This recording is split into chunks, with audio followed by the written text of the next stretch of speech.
Chapter 5. How to create your own happiness. Who decides whether you shall be happy or unhappy? The answer, you do. A television celebrity had as a guest on his program an aged man, and he was a very rare old man indeed. His remarks were entirely unpremeditated and of course absolutely unrehearsed. They simply bubbled up out of a personality that was radiant and happy, and whenever he said anything, it was so naive, so apt, that the audience roared with laughter. They loved him. The celebrity was impressed and enjoyed it with the others. Finally, he asked the old man why he was so happy. "You must have a wonderful secret of happiness," he suggested. "No," replied the old man, "I haven't any great secret. It's just as plain as the nose on your face. When I get up in the morning," he explained, "I have two choices, either to be happy or to be unhappy. And what do you think I do? I just choose to be happy, and that's all there is to it." That may seem an oversimplification, and it may appear that the old man was superficial, but I recall that Abraham Lincoln, whom nobody could accuse of being superficial, said that people were just about as happy as they made up their minds to be. You can be unhappy if you want to be. It is the easiest thing in the world to accomplish. Just choose unhappiness. Go around telling yourself that things aren't going well, that nothing is satisfactory, and you can be quite sure of being unhappy. But say to yourself, things are going nicely. Life is good. I choose happiness, and you can be quite certain of having your choice. Children are more expert in happiness than adults. The adult who can carry the spirit of a child into middle and old age is a genius, for he will preserve the truly happy spirit with which God endowed the young.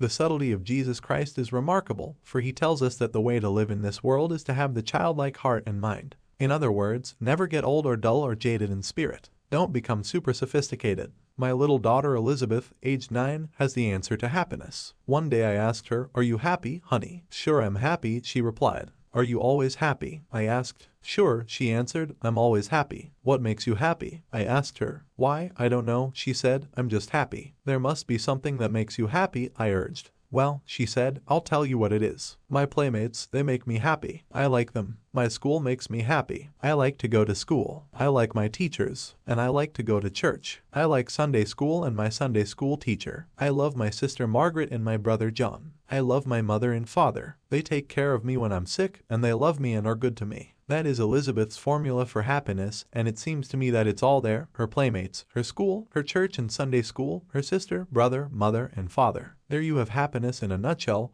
and the happiest time of your life is in relation to those factors. A group of boys and girls were asked to list the things that made them happiest. Their answers were rather touching. Here is the boys' list: a swallow flying, looking into deep, clear water, water being cut at the bow of a boat, a fast train rushing, a builder's crane lifting something heavy, my dog's eyes. And here is what the girls said made them happy: street lights on the river, red roofs in the trees, smoke rising from a chimney, red velvet, the moon and the clouds. There is something in the beautiful essence of the universe that is expressed, though only half articulated, by these things. To become a happy person, have a clean soul, eyes that see romance in the commonplace, a child's heart, and spiritual simplicity. Many of us manufacture our own unhappiness. Of course, not all unhappiness is self-created, for social conditions are responsible for not a few of our woes. Yet it is a fact that to a large extent by our thoughts and attitudes we distill out of the ingredients of life either happiness or unhappiness for ourselves. 4 people out of 5 are not so happy as they can be, declares an eminent authority, and he adds, unhappiness is the most common state of mind. Whether human happiness strikes as low a level as this, I would hesitate to say, but I do find more people living unhappy lives than I would care to compute. Since a fundamental desire of every human being is for that state of existence called happiness, something should be done about it. Happiness is achievable, and the process for obtaining it is not complicated. Anyone who desires it, who wills it, and who learns and applies the right formula may become a happy person. In a railroad dining car I sat across from a husband and wife, strangers to me. The lady was expensively dressed, as the furs, diamonds, and costume which she wore indicated. But she was having a most unpleasant time with herself. Rather loudly she proclaimed that the car was dingy and drafty, the service abominable, and the food most unpalatable. She complained and fretted about everything. Her husband, on the contrary, was a genial, affable, easygoing man who obviously had the capacity to take things as they came. I thought he seemed a bit embarrassed by his wife's critical attitude and somewhat disappointed, too, as he was taking her on this trip for pleasure. To change the conversation he asked what business I was in, and then said that he was a lawyer. Then he made a big mistake, for with a grin he added, "My wife is in the manufacturing business." This was surprising, for she did not seem to be the industrial or executive type, so I asked, "What does she manufacture?" "Unhappiness," he replied. She manufactures her own unhappiness. Despite the icy coolness that settled upon the table following this ill-advised observation, I was grateful for his remark, for it describes exactly what so many people do. They manufacture their own unhappiness. It is a pity, too, for there are so many problems created by life itself that dilute our happiness that it is indeed most foolish to distill further unhappiness within your own mind. How foolish to manufacture personal unhappiness to add to all the other difficulties over which you have little or no control. Rather than to emphasize the manner in which people manufacture their own unhappiness, let us proceed to the formula for putting an end to this misery-producing process. Suffice it to say that we manufacture our unhappiness by thinking unhappy thoughts, by the attitudes which we habitually take, such as the negative feeling that everything is going to turn out badly, or that other people are getting what they do not deserve and we are failing to get what we do deserve. Our unhappiness is further distilled by saturating the consciousness with feelings of resentment, ill will, and hate. The unhappiness-producing process always makes important use of the ingredients of fear and worry. Each of these matters is dealt with elsewhere in this book. We merely want to make the point at the present time and stress it forcefully that a very large proportion of the unhappiness of the average individual is self-manufactured. How, then, may we proceed to produce not unhappiness but happiness? An incident from one of my railroad journeys may suggest an answer. One morning in an old-style Pullman car, approximately a half-dozen of us were shaving in the men's lounge. As always in such close and crowded quarters after a night on the train, this group of strangers was not disposed to be gay, and there was little conversation, and that little was mostly mumbled. Then a man came in wearing on his face a broad smile. He greeted us all with a cheery good morning, but received rather unenthusiastic grunts in return. As he went about his shaving he was humming, probably quite unconsciously, a gay little tune. It got a bit on the nerves of some of the men. Finally one said rather sarcastically, "You certainly seem to be happy this morning. Why all the cheer?" "Yes," the man answered, "as a matter of fact, I am happy. I do feel cheerful." Then he added, "I make it a habit to be happy." That is all that was said, but I am sure that each man in that lounge left the train with those interesting words in mind. I make it a habit to be happy. The statement is really very profound, for our happiness or unhappiness depends to an important degree upon the habit of mind we cultivate. That collection of wise sayings, the book of Proverbs, tells us that ...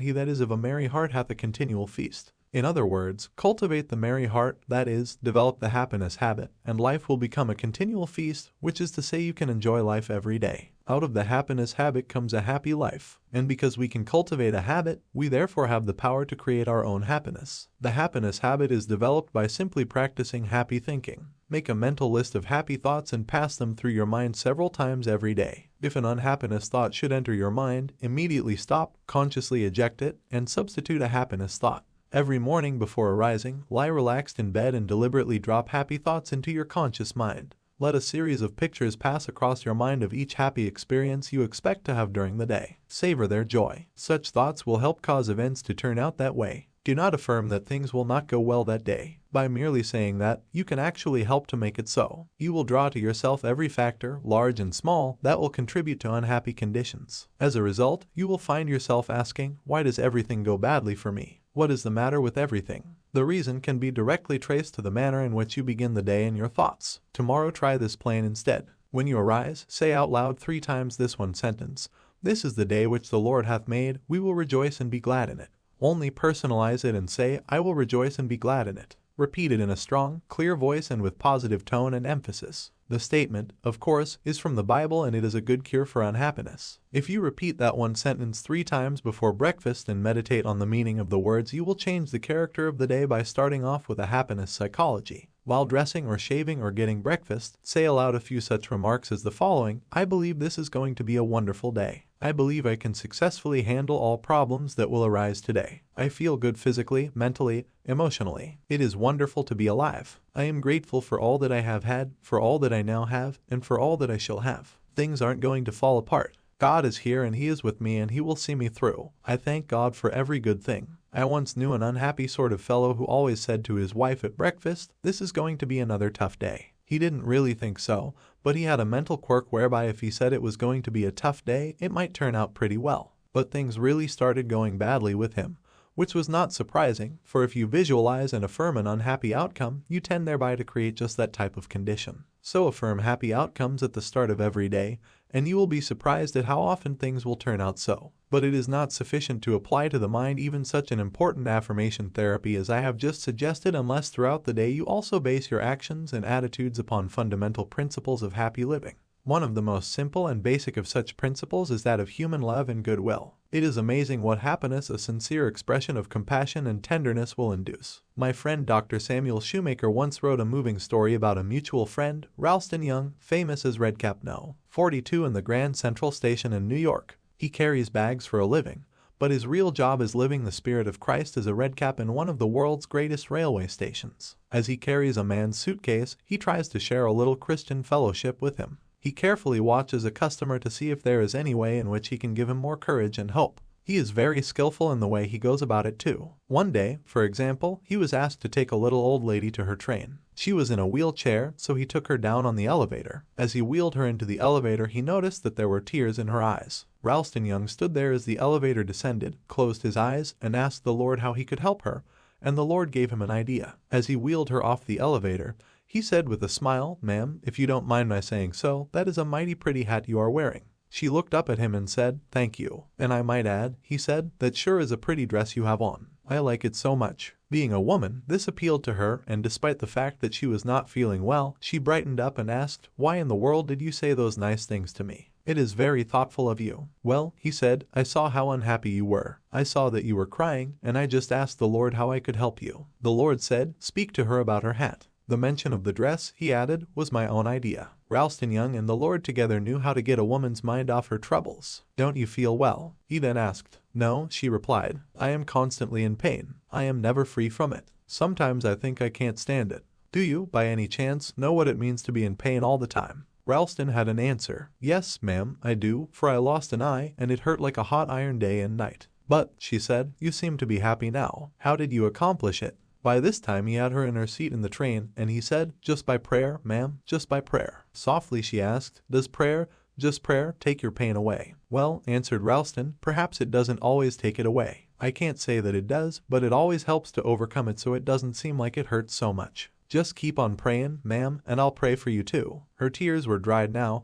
and she looked up at him with a lovely smile, took him by the hand, and said, "You've done me so much good." A year passed, and one night in Grand Central Station Ralston Young was paged to come to the information booth. A young woman was there who said, "I bring you a message from the dead. Before she died, my mother told me to find you and to tell you how much you helped her last year when you took her to the train in her wheelchair. She will always remember you, even in eternity. She will remember you, for you were so kind and loving and understanding." Then the young woman burst into tears and sobbed in her grief. Ralston stood quietly watching her. Then he said, "Don't cry, missy, don't cry. You shouldn't cry. Give a prayer of thanksgiving." Surprised, the girl said, "Why should I give a prayer of thanksgiving?" "Because," said Ralston, "many people have become orphans much younger than you. You had your mother for a long, long time, and besides you still have her. You will see her again. She is near to you now and she always will be near to you. Maybe," he said, "she is right with us now, the two of us, as we talk." The sobs ended and the tears dried. Ralston's kindness had the same effect on the daughter as it had had on the mother. In this huge station, with thousands of people passing by, the two of them felt the presence of one who inspired this wonderful redcap to go around this way spreading love. "Where love is," said Tolstoy, "God is, and, we might add, where God and love are, there is happiness." So a practical principle in creating happiness is to practice love. A genuinely happy man is a friend of mine, H.C. Mattern, who, with his equally happy wife, Mary, travels throughout the country in the course of his work. Mr. Mattern carries a unique business card on the reverse side of which is stated the philosophy which has brought happiness to him and his wife and to hundreds of others who have been so fortunate as to feel the impact of their personalities.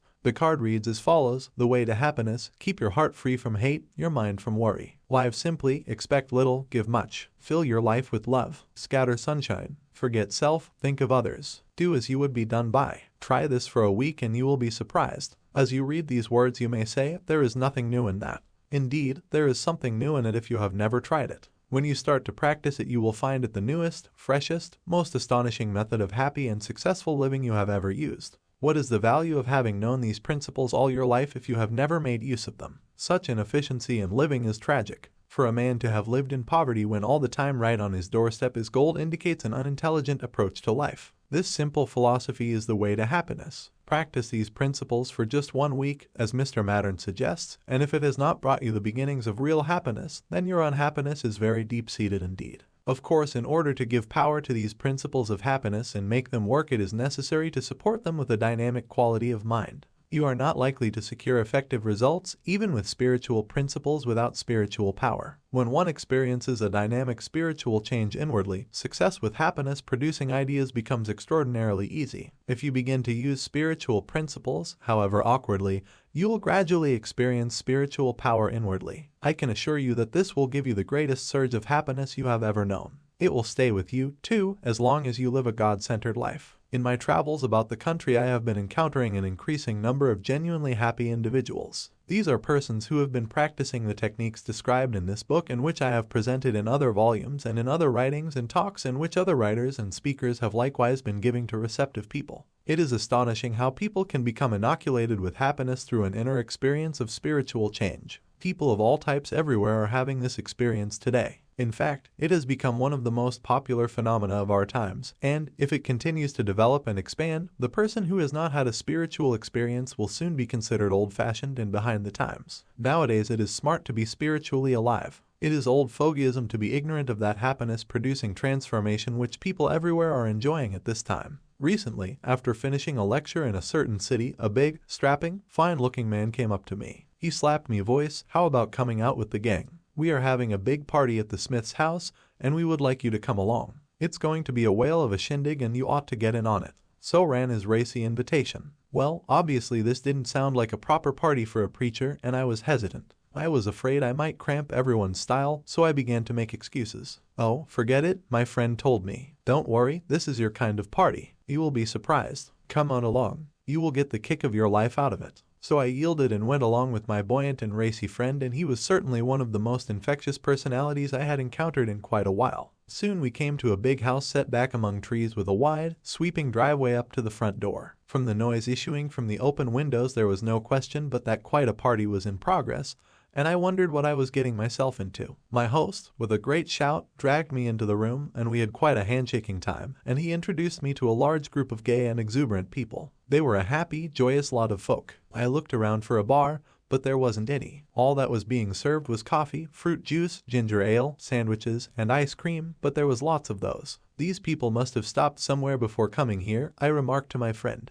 He was shocked and said, "Stop somewhere? Why, you don't understand. These people have got the spirit all right, but not the kind of spirit you are thinking about." "I am surprised at you," he said. "Don't you realize what makes this crowd so happy? They have been renewed spiritually. They have got something. They have been set free from themselves. They have found God as a living, vital, honest-to-goodness reality." "Yes," he said, "they have got spirit all right, but it isn't the kind that you get out of a bottle. They have got spirit in their hearts." Then I saw what he meant. This wasn't a crowd of sad-faced, stodgy people. They were the leaders of that town, businessmen, lawyers, doctors, teachers, society people, and a lot of simpler folk besides. And they were having a wonderful time at this party, talking about God, and they were doing it in the most natural manner imaginable. They were telling one another about the changes that had occurred in their lives through revitalized spiritual power. Those who have the naive notion that you can't laugh and be gay when you are religious should have been in on that party. Well, I went away from that party with a Bible verse running through my mind. "In him was life, and the life was the light of men."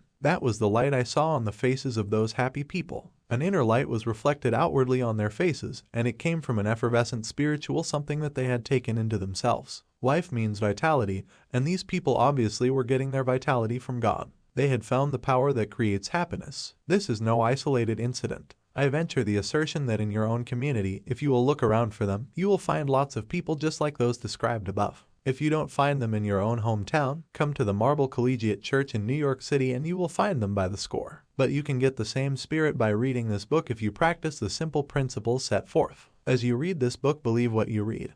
Because it is true, then start working on the practical suggestions the book contains, and you, too, will have the spiritual experience that produces this quality of happiness. I know this is so, because many of those to whom I have referred and shall refer in later chapters got their vital new life in the same way. Then, having been changed inwardly, you will begin to create out of yourself not unhappiness, but a happiness of such quality and character that you will wonder if you are living in the same world. As a matter of fact, it won't be the same world because you are not the same, and what you are determines the world in which you live, so as you change, your world changes also. If happiness is determined by our thoughts, it is necessary to drive off the thoughts which make for depression and discouragement. This can be done first by simply determining to do it, second, by utilizing an easily employed technique which I suggested to a businessman.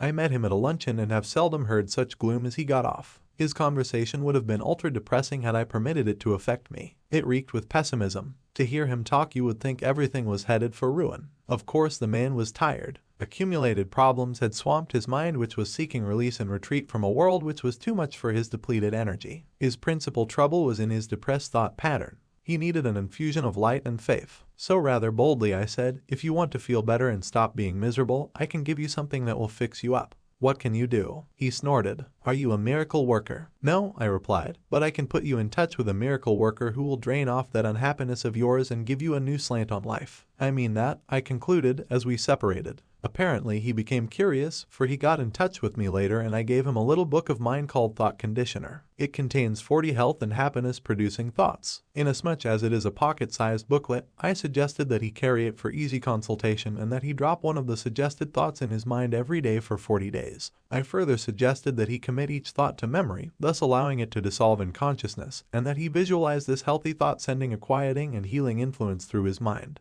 I assured him that if he would follow this plan, these healthy thoughts would drive off the diseased thoughts that were sapping his joy, energy, and creative ability. The idea at first impressed him as being a bit queer and he had his doubts, but he followed directions. After about 3 weeks he called me on the telephone and shouted, "Boy, this sure works. It is wonderful. I have snapped out of it, and I wouldn't have believed it possible." He remains snapped out of it and is a genuinely happy person. This pleasant condition resulted because he became skilled in the power to create his own happiness. He later commented that his first mental hurdle was honestly to face the fact that while his unhappiness made him miserable, yet he was at home in self-pity and self-punishment thoughts. He knew that these sick thoughts were the cause of his trouble, but he shrank from the effort required to desire change sufficiently to actually go about changing. But when he began systematically to insert healthy spiritual thoughts into his mind as directed, he began first to want new life, then to realize the thrilling fact that he could have it, then the even more amazing fact that he was getting it. The result was that after some 3 weeks of a self-improvement process, new happiness burst upon him. Everywhere in this country today are groups of people who have found the happy way. If we can have even one such group in every city, town, and hamlet in America, we can change the life of this country within a very short time. And what kind of group do we mean? Let me explain. I was speaking in a western city and returned to my hotel room rather late. I wanted to get a little sleep, for I was to be up at 5:30 next morning to catch a plane. As I was preparing for bed, the telephone rang and a lady said, "There are about 50 of us at my house waiting for you." I explained that I could not come due to the early hour of my departure in the morning. "Oh," she said, "2 men are on their way to get you. We have been praying for you, and we want you to come and pray with us before you leave the city." I am glad I went, though I had very little sleep that night. The men who came for me were a couple of alcoholics who had been healed by the power of faith. They were 2 of the happiest, most lovable fellows you can imagine. The home to which they took me was packed. People were sitting on the stairways, on the tables, on the floor. One man was even perched on the grand piano. And what were they doing? They were having a prayer meeting. They told me that 60 such prayer groups were going on in that city all the time. I was never in such a meeting. They were anything but a stuffy group. They were a released, happy crowd of real people. I found myself strangely moved. The spirit in that room was tremendous in its lifting force. The group would burst into song, and I never heard such singing. The room was filled with a wonderful spirit of laughter. Then a woman stood up. I saw that she had braces on her legs, and she said, "They told me I would never walk again. Do you want to see me walk?" And she walked up and down the room. "What did it?" I asked. "Jesus," she replied simply. Then another fine-looking girl said, "Did you ever see a victim of the narcotics habit?" Well, I was one and I was healed. There she sat, a beautiful, modest, charming young woman, and she, too, said, "Jesus did it." Then a couple who had drifted apart told me that they had been brought together and they were happier than ever before. "How did it come about?" I asked, and their reply was, "Jesus did it." A man said he had been a victim of alcohol, that he had dragged his family down until they were living in abject poverty and he was a complete failure. And now as he stood before me he was a strong, healthy personality. I started to ask how,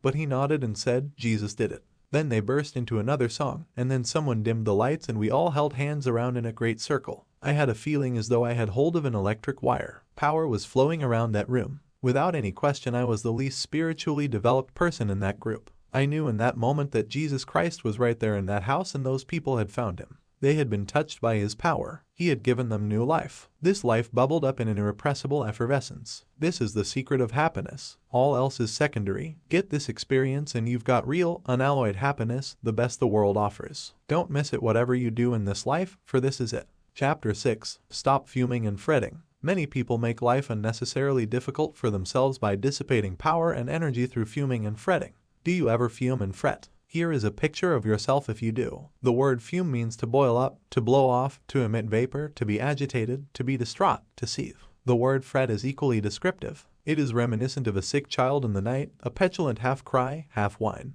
It ceases, only to begin again. It has an irritating, annoying, penetrating quality. To fret is a childish term, but it describes the emotional reaction of many adults. The Bible advises us to fret not thyself. This is sound advice for the people of our time. We need to stop fuming and fretting and get peaceful if we are to have power to live effectively. And how do we go about doing so? A first step is to reduce your pace, or at least the tempo of your pace. We do not realize how accelerated the rate of our lives has become, or the speed at which we are driving ourselves. Many people are destroying their physical bodies by this pace, but what is even more tragic, they are tearing their minds and souls to shreds as well. It is possible for a person to live a quiet existence physically and yet maintain a high tempo emotionally. Even an invalid can live at too high a pace from that standpoint. The character of our thoughts determines pace. When the mind goes rushing on pell-mell from one feverish attitude to another, it becomes feverish, and the result is a state bordering on petulance. The pace of modern life must be reduced if we are not to suffer profoundly from its debilitating overstimulation and super-excitement.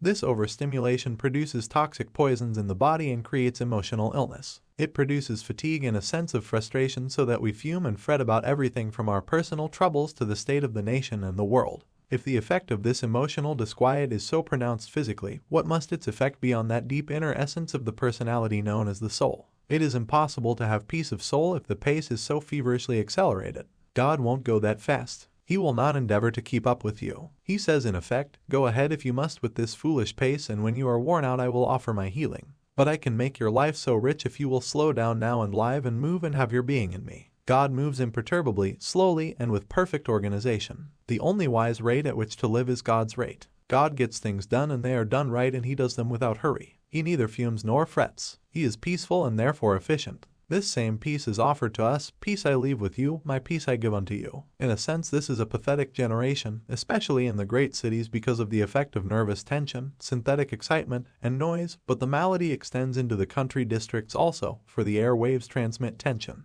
I was amused by an old lady who, in talking about this matter, said, "Life is so daily." That remark certainly spoke volumes about the pressure, responsibilities, and tension of daily life. Its persistent, insistent demand upon us is provocative of pressure. One wonders whether this generation of Americans is not so accustomed to tension that many are in the unhappy state of not being comfortable without it. The deep quietness of woods and valleys so well known to our forefathers is an unaccustomed state to them. The tempo of their lives is such that in many instances they have an incapacity to draw upon the sources of peace and quietness which the physical world offers. One summer afternoon my wife and I went for a long walk in the woods. We were stopping at the beautiful Lake Mohonk Mountain House, which is set in one of the finest natural parks in America, 7,500 acres of virgin mountainside, in the middle of which is a lake lying like a gem in the forest. The word Mohonk means lake in the sky. Eons ago some giant upheaval of the earth cast up these sheer cliffs. You come out of the deep woods onto some noble promontory and rest your eyes on great valleys set among hills, rock-ribbed and ancient as the sun.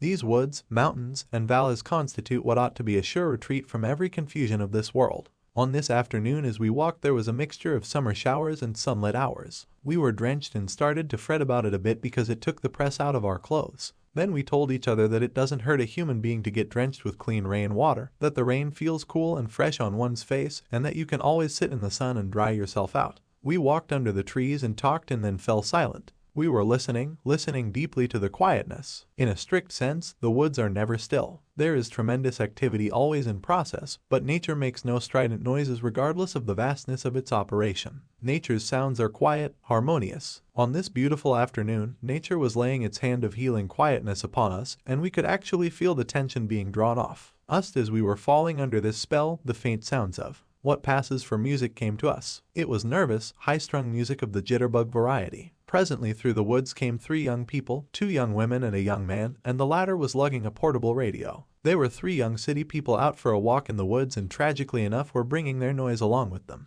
They were nice young folk, too, for they stopped and we had a pleasant talk with them. It occurred to me to ask them to turn that thing off and listen to the music of the woods, but I didn't feel it was my business to instruct them, and finally they went on their way. We commented on the loss they were incurring, that they could pass through this peacefulness and not give ear to the music that is as old as the world. Harmony and melody the like of which man has never equaled, the song of the wind through the trees, the sweet notes of birds singing their hearts out, the whole background of the music of the spheres. This is still to be found in America, in our woods and great plains, in our valleys, in our mountain majesties, and where the ocean foams on soft shores of sand. We should avail ourselves of its healing. Remember the words of Jesus, "Come ye yourselves apart into a desert place, and rest a while." Even as I write these words and give you this good advice, I recall instances where it has been necessary to remind myself to practice the same truth, which emphasizes that we must everlastingly discipline ourselves to quietness if we expect its benefits in our lives. One autumn day, Mrs. Peake and I took a trip into Massachusetts to see our son John at Deerfield Academy. We told him we would arrive at 11 a.m.,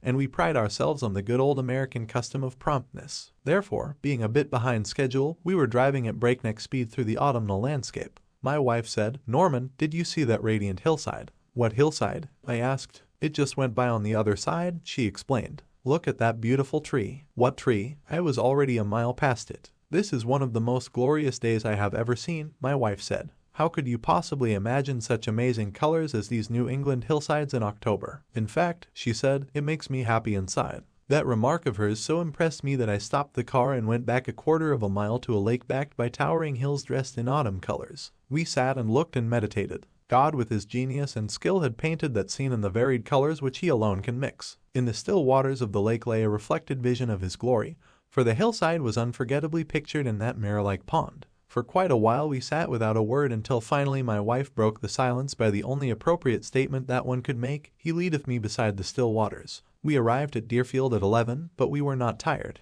In fact, we were deeply refreshed. To help reduce this tension which seems to dominate our people everywhere, you can start by reducing your own pace. To do that you will need to slow down, quiet down. Do not fume. Do not fret. Practice being peaceful. Practice the peace of God which passeth all understanding. Then note the quiet power sense that wells up within you. A friend of mine who was compelled to take an enforced rest as a result of pressure wrote me, "Many lessons have been learned during this enforced retreat. Now I know better than before that in the quiet we become aware of his presence. Life can get muddled, but mudded water, says Lao Tzu, let stand, will become clear." A physician gave some rather whimsical advice to a patient, an aggressive, go-getter type of businessman. Excitedly, he told the doctor what an enormous amount of work he had to do and that he had to get it done right away quick or else. "I take my briefcase home every night and it's packed with work," he said with nervous inflection. "Why do you take work home with you at night?" The doctor asked quietly. "I have to get it done," he fumed. "Cannot someone else do it, or help you with it?" asked the doctor. "No," the man snapped. "I am the only one who can do it. It must be done just right, and I alone can do it as it must be done, and it has to be done quickly. Everything depends upon me. If I write you a prescription,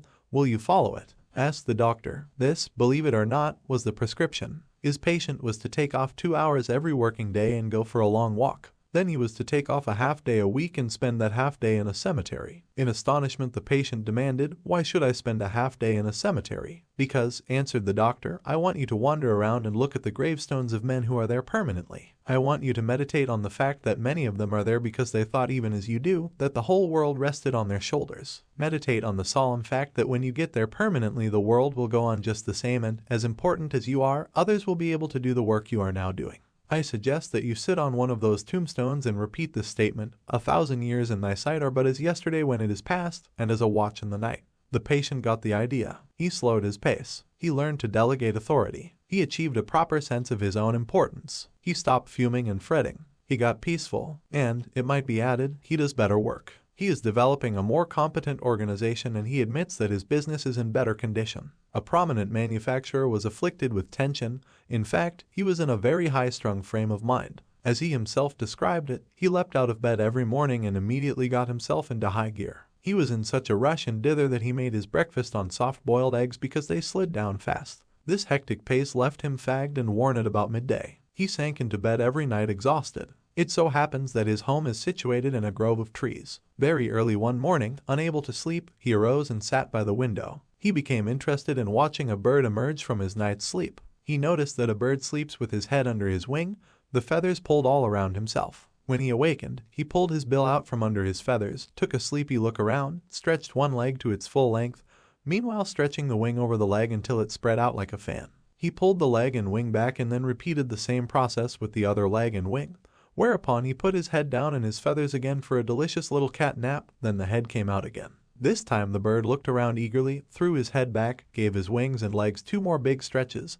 Then he sent up a song, a thrilling, melodic song of praise to the day, wherewith he hopped down off the limb, got himself a drink of cold water, and started looking for food. My high-strung friend said to himself, if that's the way the birds get up, sort of slow and easy like, why wouldn't it be a good method for me to start the day that way? He actually went through the same performance, even to singing, and noticed that the song was an especially beneficial factor, that it was a releasing mechanism. I can't sing, he chuckled, but I practiced sitting quietly in a chair and singing. Mostly I sang hymns and happy songs. Imagine me singing, but I did. My wife thought I was bereft of my senses. The only thing I had on the bird was that I did a little praying. Too, then, like the bird, I felt like some food, and I wanted a good breakfast, bacon and eggs, and I took my time eating it. After that I went to work in a released frame of mind. It surely did start me off for the day minus the tension, and it helped me go through the day in a peaceful and relaxed manner. A former member of a championship university crew told me that their shrewd crew coach often reminded them, to win this or any race,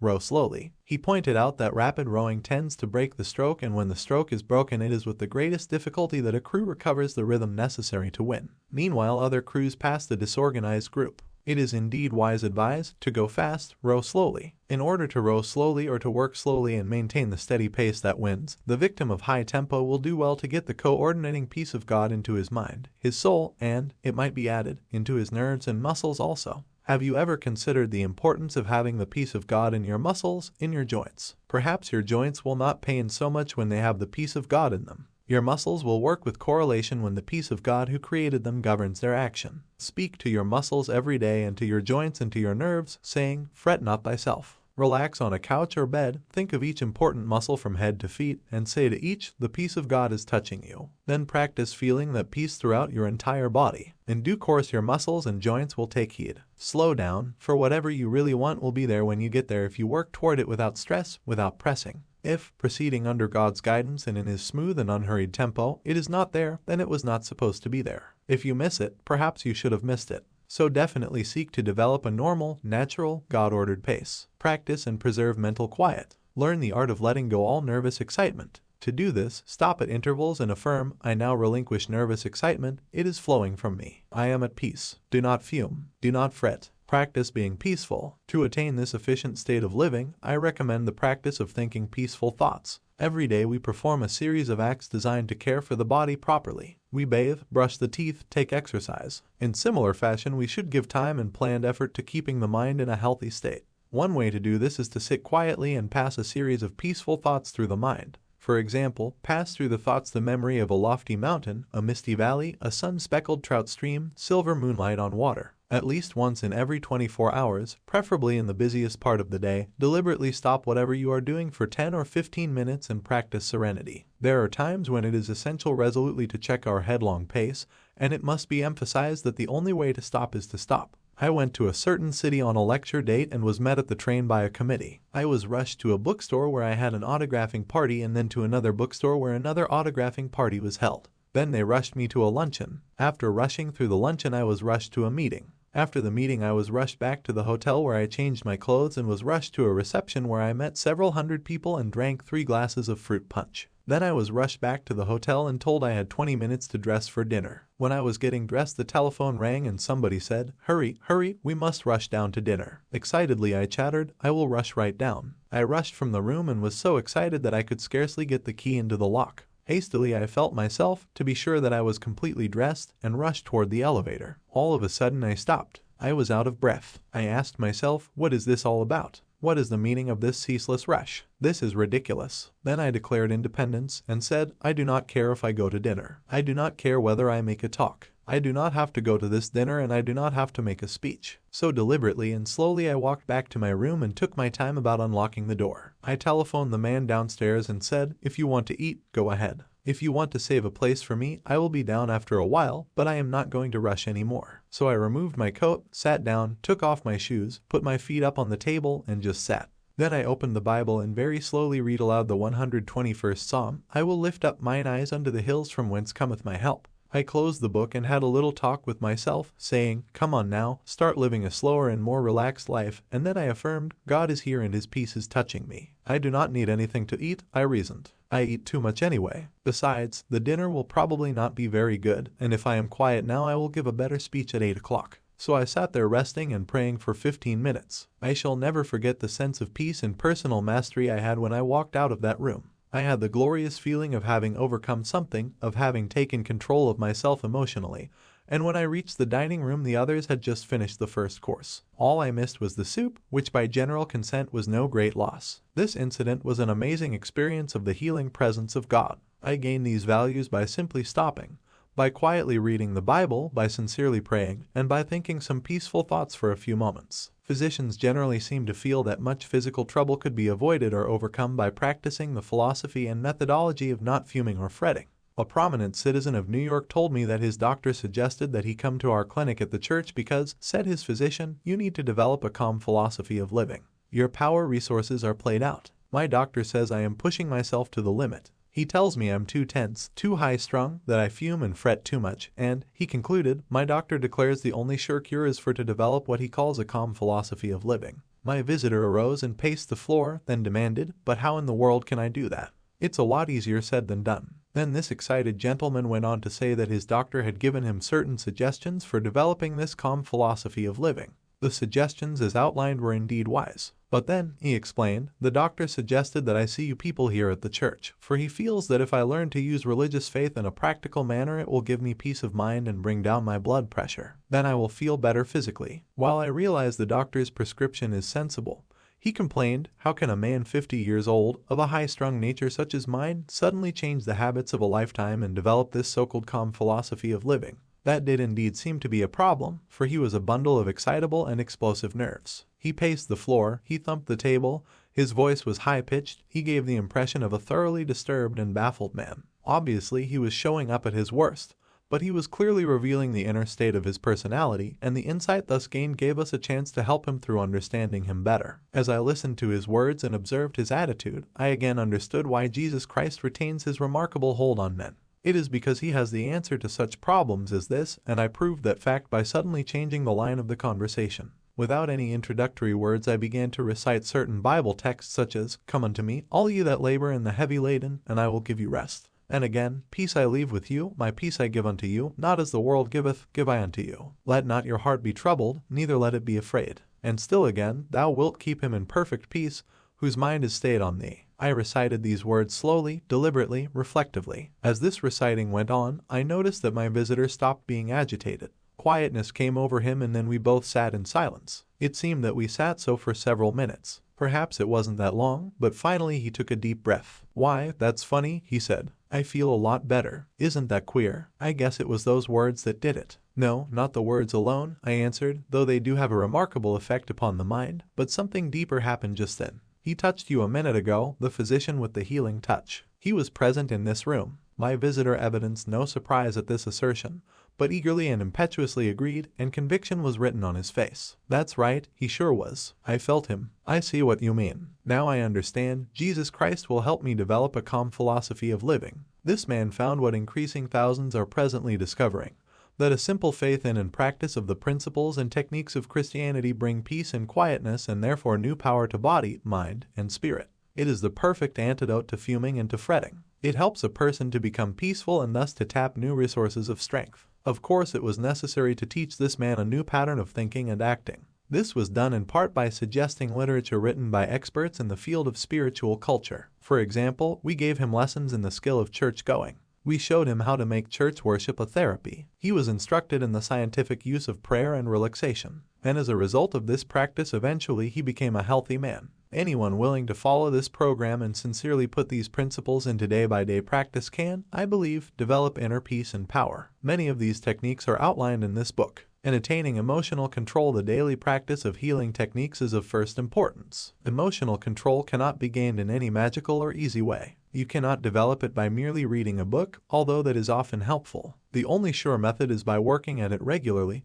persistently, scientifically, and by developing creative faith. I suggest that you begin with such a primary procedure as simply the practice of keeping physically still. Don't pace the floor. Don't wring your hands. Don't pound or shout or argue or walk up and down. Don't let yourself get worked up into a dither. In excitement, one's physical movements become accentuated. Therefore, begin at the simplest place, that is by ceasing physical movement. Stand still, sit down, lie down. Certainly keep the voice down to a low pitch. In developing a calm control, it is necessary to think calmness, for the body responds sensitively to the type of thoughts that pass through the mind. It is also true that the mind can be quieted by first making the body quiet. That is to say, a physical attitude can induce desired mental attitudes. In a speech I related the following incident which occurred in a committee meeting I attended. A gentleman who heard me tell this story was greatly impressed by it and took its truth to heart. He tried the technique suggested and reports that it has been very effective in controlling his fuming and fretting. I was in a meeting where a discussion was going on which finally became rather bitter. Tempers were becoming frayed and some of the participants were decidedly on edge. Sharp remarks were passed. Suddenly one man arose, deliberately took off his coat, opened his collar, and lay down upon a couch. All were astonished, and someone asked if he felt ill. "No," he said, "I feel fine, but I am beginning to get mad, and I have learned that it is difficult to get mad lying down." We all laughed, and the tension was broken. Then our whimsical friend went on to explain that he had tried a little trick with himself. He had a quick temper, and when he felt himself getting mad, he found that he was clenching his fist and raising his voice, so he deliberately extended his fingers, not allowing them to form into a fist. In proportion to the rising of his tension or anger, he depressed his voice and talked in exaggerated low tones. "You cannot carry on an argument in a whisper," he said with a grin. This principle can be effective in controlling emotional excitements, fretting, and tension, as many have discovered by experimentation. A beginning step, therefore, in achieving calmness is to discipline your physical reactions. You will be surprised at how quickly this can reduce the heat of your emotions, and when emotional heat is driven off, fuming and fretting subside. You will be amazed at the energy and power you will save. You will be much less tired. It is, moreover, a good procedure to practice being phlegmatic or apathetic, even indifferent. To a certain extent, even practice being sluggish. People thus constituted are less likely to emotional breaks. Highly organized individuals may do well to cultivate these reactions to a degree at least. Naturally, one does not want to lose the keen, sensitive responsiveness characteristic of the highly organized individual. But the practice of being phlegmatic tends to bring such a keyed-up personality to a balanced emotional position. Following is a technique consisting of 6 points which I have personally found of great helpfulness in reducing the tendency to fume and fret. I have suggested its use to countless people who practice it and find it of great value. 1. Sit relaxed in a chair. Completely yield yourself to the chair. Starting with your toes and proceeding to the top of your head, conceive of every portion of the body as relaxing. Affirm relaxation by saying, "My toes are relaxed, my fingers, my facial muscles." 2. Think of your mind as the surface of a lake in a storm, tossed by waves and in tumult.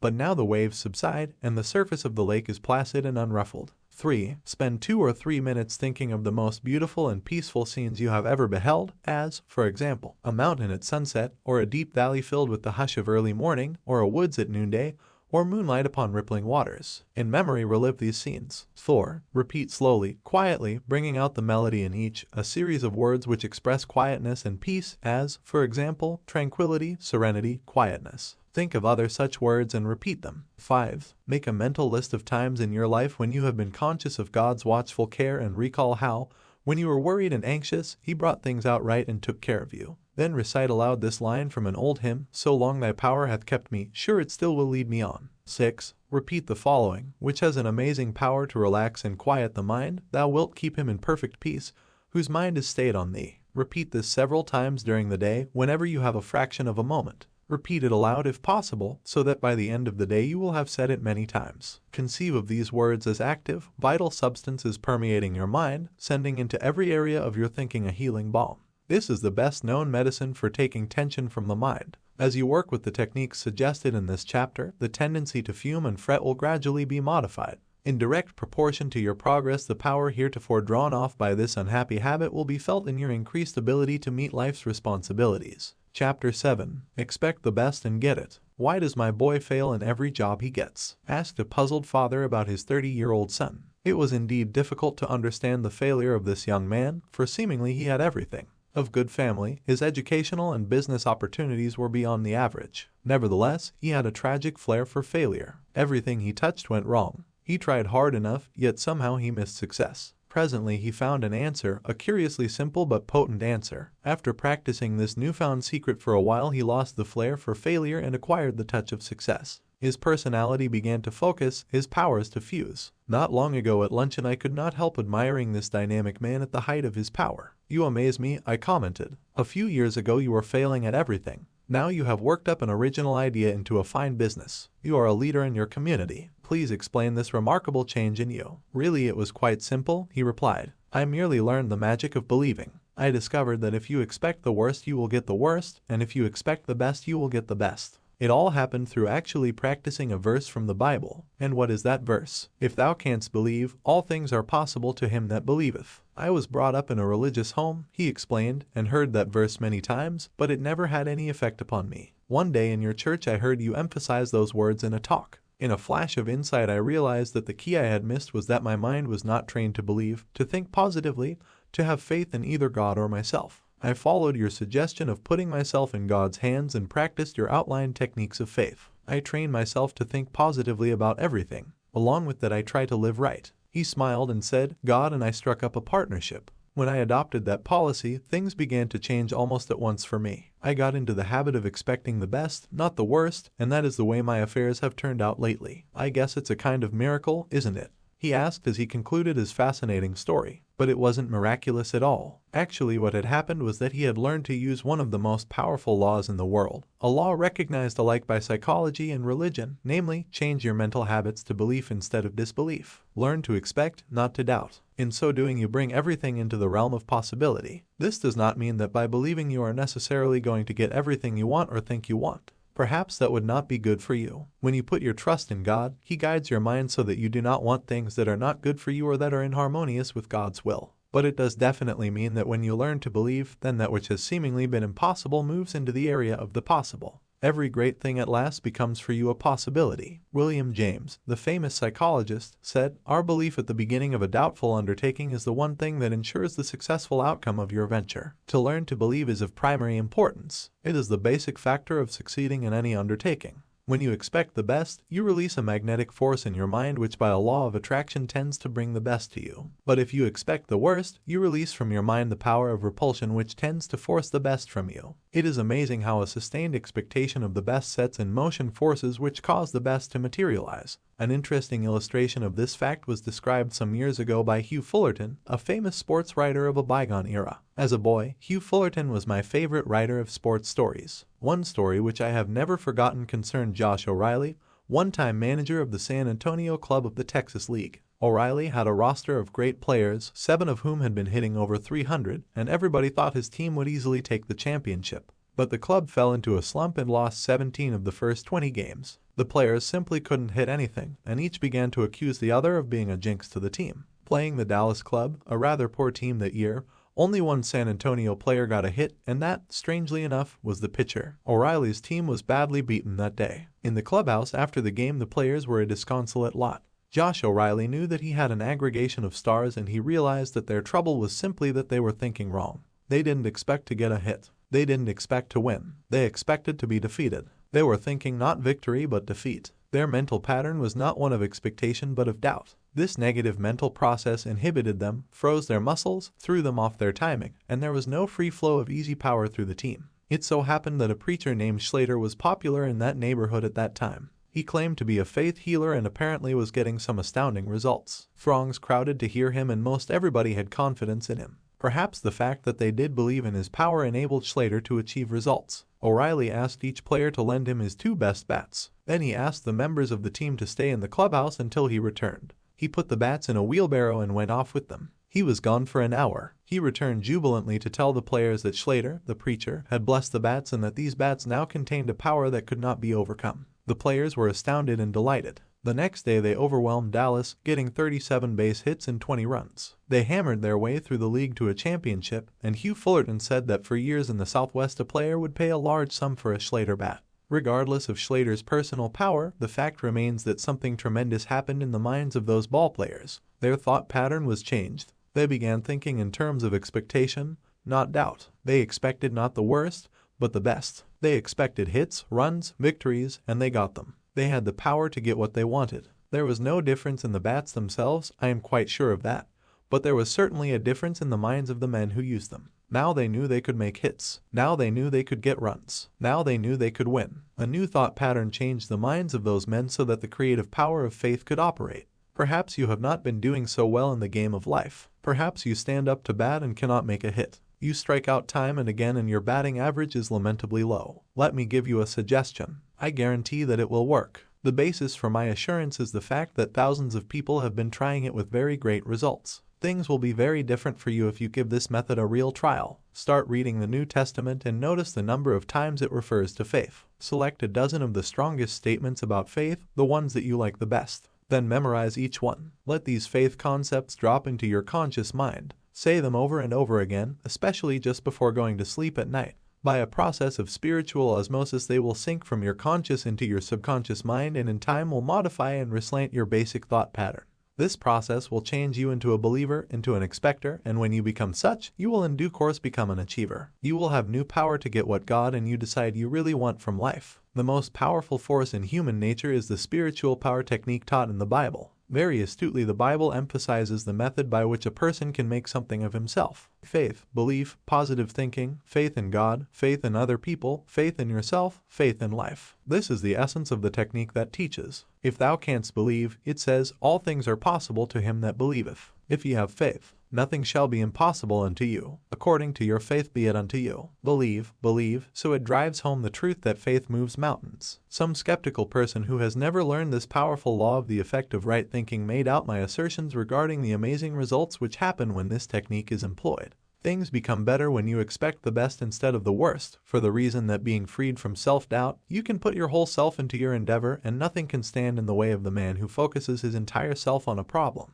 When you approach a difficulty as a personal unity, the difficulty, which itself is a demonstration of disunity, tends to deteriorate. When the entire concentration of all your force, physical, emotional, and spiritual, is brought to bear, the consolidation of these powers properly employed is quite irresistible. Expecting the best means that you put your whole heart into what you want to accomplish. People are defeated in life not because of lack of ability, but for lack of wholeheartedness. They do not wholeheartedly expect to succeed. Their heart isn't in it, which is to say they themselves are not fully given. Results do not yield themselves to the person who refuses to give himself to the desired results. A major key to success in this life, to attaining that which you deeply desire, is to be completely released and throw all there is of yourself into your job or any project in which you are engaged. In other words, whatever you are doing, give it all you've got. Give every bit of yourself. Hold nothing back. Life cannot deny itself to the person who gives life his all. But most people, unfortunately, don't do that. In fact, very few people do, and this is a tragic cause of failure, or, if not failure, it is the reason we only half attain. A famous Canadian athletic coach, Ace Percival, says that most people, athletes as well as non-athletes, are holdouts, that is to say, they are always keeping something in reserve. They do not invest themselves 100% in competition. Because of that fact, they never achieve the highest of which they are capable. Red Barber, famous baseball announcer, told me that he had known few athletes who completely give themselves. Don't be a holdout. Go all out. Do this, and life will not hold out on you. A famous trapeze artist was instructing his students how to perform on the high trapeze bar. Finally, having given full explanations and instruction in this skill, he told them to demonstrate their ability. One student, looking up at the insecure perch upon which he must perform, was suddenly filled with fear. He froze completely. He had a terrifying vision of himself falling to the ground. He couldn't move a muscle, so deep was his fright. "I can't do it. I can't do it," he gasped. The instructor put his arm around the boy's shoulder and said, "Son, you can do it, and I will tell you how." Then he made a statement which is of inestimable importance. It is one of the wisest remarks I have ever heard.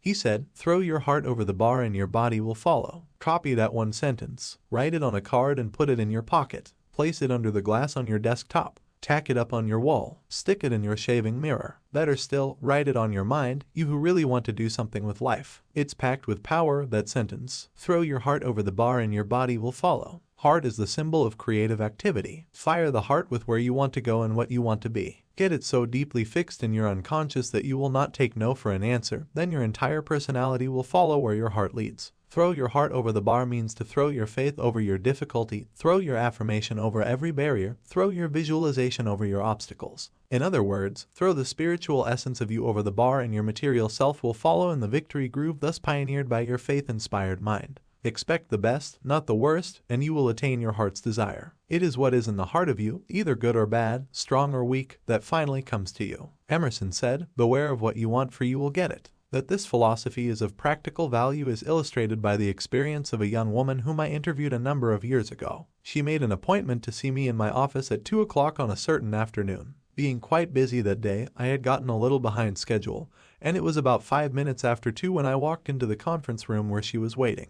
It was obvious that she was displeased, for her lips were pressed firmly together. "It's 5 minutes after 2, and we had an appointment at 2 p.m., she said. "I always admire promptness. So do I always believe in being prompt, and I hope you will forgive me for my unavoidable delay," I said with a smile. But she was not in a smiling mood, for she said crisply, "I have a very important problem to present to you, and I want an answer, and I expect an answer." Then she shot out at me, "I might as well put it to you bluntly. I want to get married." "Well," I replied, "that is a perfectly normal desire, and I should like to help you." "I want to know why I can't get married," she continued. "Every time I form a friendship with a man, the next thing I know he fades out of the picture and another chance has gone by, and," she added, speaking frankly, "I am not getting any younger. You conduct a personal problem clinic to study people, and you have had some experience, and I am putting my problem right up to you. Tell me, why can't I get married?" I studied her to see if she was the kind of person to whom one could speak frankly, for certain things had to be said if she really meant business. Finally, I decided that she was of big enough caliber to take the medicine that would be required if she was to correct her personality difficulties.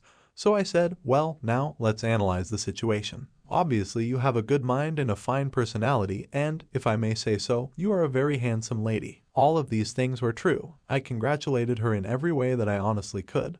But then I said, "I think that I see your difficulty, and it is this. You took me to task because I was 5 minutes late for our appointment. You are really quite severe with me. Has it ever occurred to you that your attitude represents a pretty serious fault? I think a husband would have a very difficult time if you checked him up that closely all the time. In fact, you would so dominate him that, even if you did marry, your marital life would be unsatisfactory. Love cannot live under domination." Then I said, "You have a very firm way of pressing your lips together, which indicates a domineering attitude. The average male, I might as well tell you, does not like to be dominated, at least so that he knows it." Then I added, "I think you would be a very attractive person if you got those 2 firm lines out of your face. You must have a little softness, a little tenderness, and those lines are too firm to be soft." Then I observed her dress, which was obviously quite expensive, but she didn't wear it very well, and so I said, "This may be a bit out of my line, and I hope you won't mind, but perhaps you could get that dress to hang a little better." I know my description was awkward, but she was a good sport about it and laughed right out loud. She said, "You certainly don't use style phraseology, but I get the idea." Then I suggested, "Perhaps it might help to get your hair fixed up a little. It's a little floaty. Then you might also add a little sweet-smelling perfume, just a whiff of it.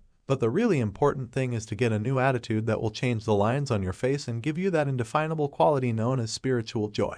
This, I am certain, will release charm and loveliness in you." "Well," she burst out, "never did I expect to get this combination of advice in a minister's office." "No," I chuckled, "I suppose not, but nowadays we have to cover the whole field in a human problem." Then I told her about an old professor of mine at Ohio Wesleyan University, Royley Walker, who said, "God runs a beauty parlor." He explained that some girls when they came to college were very pretty, but when they came back to visit the campus 30 years later their beauty had faded. The moonlight and roses loveliness of their youth did not last. On the other hand, other girls came to college who were very plain, but when they returned 30 years later they were beautiful women. What made the difference? He asked. The latter had the beauty of an inner spiritual life written on their faces, and then he added, "God runs a beauty parlor." Well, this young lady thought about what I told her for a few minutes, and then she said, "There's a lot of truth in what you say. I'll try it." Here is where her strong personality proved effective, for she did try it. A number of years went by and I had forgotten her. Then in a certain city, after making a speech, a very lovely-looking lady with a fine-looking man and a little boy about 10 years of age came up to me. The lady asked smilingly, "Well, how do you think it hangs?" "How do I think what hangs?" I asked, puzzled. "My dress," she said. "Do you think it hangs right?" Bewildered, I said, "Yes, I think it hangs all right, but just why do you ask?" "Don't you know me?" she asked. "I see a great many people in my life," I said. "Frankly, no, I don't think I have ever seen you before." Then she reminded me of our talk of years ago which I have described. "Meet my husband and my little boy. What you told me was absolutely true," she said very earnestly. "I was the most frustrated, unhappy individual imaginable when I came to see you, but I put into practice the principles you suggested. I really did, and they worked." Her husband then spoke up and said, "There was never a sweeter person in the world than Mary here, and I must say that she looked the part." She had evidently visited God's beauty parlor. Not only did she experience a softening and mellowing of her inner spirit, but she properly used a great quality which she possessed, namely, the driving force to get what she wanted. This led her to the point where she was willing to change herself so that her dreams could be realized. She had that quality of mind whereby she took herself in hand, she applied the spiritual techniques, and she had a profound and yet simple faith that what her heart told her she wanted could be obtained by the proper creative and positive procedures. So the formula is to know what you want, test it to see if it is a right thing, change yourself in such a manner that it will naturally come to you, and always have faith. With the creative force of belief you stimulate that particular gathering together of circumstances which brings your cherished wish to pass. Students of modern dynamic thought are realizing more and more the practical value of the ideas and teachings of Jesus, especially such truths as the dictum, according to your faith, be it unto you. According to your faith in yourself, according to your faith in your job, according to your faith in God, this far will you get and no further. If you believe in your job and in yourself and in the opportunities of your country, and if you believe in God and will work hard and study and put yourself into it. In other words, if you throw your heart over the bar, you can swing up to any high place to which you want to take your life and your service and your achievement. Whenever you have a bar, that is to say a barrier, in front of you, stop, close your eyes, visualize everything that is above the bar and nothing that is below it. Then imaginatively throw your heart over that bar and see yourself as being given lifting power to rise above it. Believe that you are experiencing this upthrust of force. You will be amazed at the lifting force you will receive. If in the depth of your mind you visualize the best and employ the powers of faith and energy, you will get the best. Naturally, in this process of achieving the best, it is important to know where you want to go in life. You can reach your goal, your best dreams can come true. You can get where you want to go only if you know what your goal is. Your expectation must have a clearly defined objective. Lots of people get nowhere simply because they do not know where they want to go. They have no clear-cut, precisely defined purpose. You cannot expect the best if you think aimlessly. A young man of 26 consulted me because he was dissatisfied with his job. He was ambitious to fill a bigger niche in life and wanted to know how to improve his circumstances. His motive seemed unselfish and entirely worthwhile. "Well, where do you want to go?" I asked. "I just don't know exactly," he said hesitantly. "I have never given any thought. I only know I want to go somewhere other than where I am." "What can you do best?" I then asked. "What are your strong points?" "I don't know," he responded. "I never thought that over either. But what would you like to do if you had your choice? What do you really want to do?" I insisted. "I just can't say," he replied dully. "I don't really know what I would like to do. I never thought it over. Guess I ought to figure that one out too." "Now, look here," I said, "you want to go somewhere from where you are, but you don't know where you want to go. You don't know what you can do or what you would like to do. You will have to get your ideas organized before you can expect to start getting anywhere." That is the failure point with many people. They never get anywhere because they have only a hazy idea where they want to go, what they want to do. No objective leads to no end. We made a thorough analysis, testing this young man's capabilities, and found some assets of personality he did not know he possessed. But it was necessary to supply a dynamic to move him forward, so we taught him the techniques of practical faith. Today he is on the way to achievement. Now he knows where he wants to go and how to get there. He knows what the best is and he expects to attain it, and he will. Nothing can stop him. I asked an outstanding newspaper editor, an inspiring personality, "How did you get to be the editor of this important paper?" "I wanted to be," he replied simply. "Is that all there is to it?" I asked. "You wanted to be, and so there you are." "Well, that may not be all of it, but that was a large part of the process," he explained. "I believe that if you want to get somewhere, you must decide definitely where you want to be or what you want to accomplish. Be sure it is a right objective, then photograph this objective on your mind and hold it there. Work hard, believe in it, and the thought will become so powerful that it will tend to assure success. There is a deep tendency," he declared, "to become what your mind pictures, provided you hold the mental picture strongly enough and if the objective is sound." So saying, the editor pulled a well-worn card from his wallet and said, "I repeat this quotation every day of my life. It has become my dominating thought. I copied it and am giving it to you, a man who is self-reliant, positive, optimistic, and undertakes his work with the assurance of success magnetizes his condition. He draws to himself the creative powers of the universe. It is indeed a fact that the person who thinks with positive self-reliance and optimism does magnetize his condition and releases power to attain his goal. So expect the best at all times. Never think of the worst. Drop it out of your thought, relegate it. Let there be no thought in your mind that the worst will happen. Avoid entertaining the concept of the worst, for whatever you take into your mind can grow there. Therefore take the best into your mind and only that. Nurture it, concentrate on it, emphasize it, visualize it, prayerize it, surround it with faith. Make it your obsession. Expect the best, and spiritually creative mind power aided by God power will produce the best. It may be that as you read this book you are down to what you think is the worst, and you may remark that no amount of thinking will affect your situation. The answer to that objection is that it simply isn't so. Even if you may be down to the worst, the best is potentially within you. You have only to find it, release it, and rise up with it. This requires courage and character, to be sure, but the main requirement is faith. Cultivate faith and you will have the necessary courage and character. A woman was compelled by adversity to go into sales work, a type of activity for which she had no training. She undertook to demonstrate vacuum cleaners from house to house. She took a negative attitude toward herself and her work. She just didn't believe she could do this job. She knew she was going to fail. She feared to approach a house even though she came for a requested demonstration. She believed that she could not make the sale. As a result, as is not surprising, she failed in a high percentage of her interviews. One day she chanced to call upon a woman who evidenced consideration beyond the average. To this customer the saleswoman poured out her tale of defeat and powerlessness. The other woman listened patiently, then said quietly, "If you expect failure, you will get failure, but if you expect to succeed, I am sure you will succeed." And she added, "I will give you a formula which I believe will help you. It will restyle your thinking, give you new confidence, and help you to accomplish your goals. Repeat this formula before every call. Believe in it and then marvel at what it will do for you. This is it.